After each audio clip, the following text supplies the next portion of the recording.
Donc nous allons vous présenter le fonctionnement d'un haillon élévateur cadre à l'aide de la petite clé orange du coupe-batterie.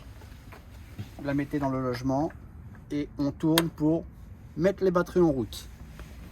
Ensuite on se dirige vers l'arrière du véhicule.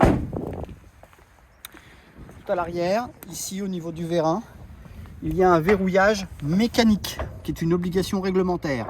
On le défait. Et une fois que le verrouillage mécanique est défait, on va pouvoir aller sur le panneau de commande du haillon élévateur. Pour les aspects de réglementation, il est obligatoire de se servir des deux mains pour ne pas avoir d'accident et autres. Donc un doigt sur le bouton principal et d'abord on va défaire l'inclinaison du haillon pour l'amener à l'horizontale. Donc on va appuyer sur ces deux boutons là en même temps. Le haillon va s'ouvrir. On l'amène jusqu'à sa position horizontale.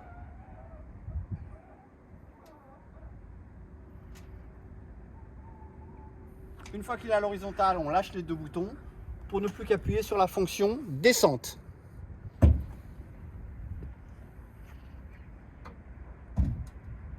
Lorsque le haillon est en bas, posé au sol, il va descendre tout seul pour ce qu'on appelle la mise en bêche.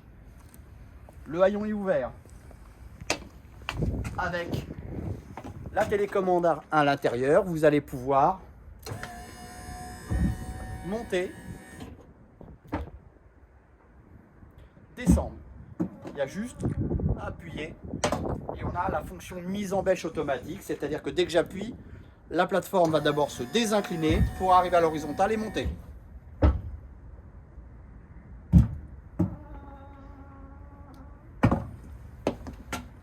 Pour refermer le haillon, c'est aussi facile. Toujours un bouton là. Et on va d'abord monter le haillon. Lorsqu'il est embuté à l'horizontale, deux mains pour l'incliner.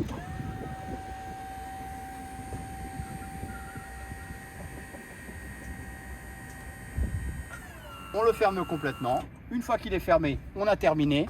Ne pas oublier de remettre la sécurité mécanique. Et à l'issue, réenlever la coupe-batterie.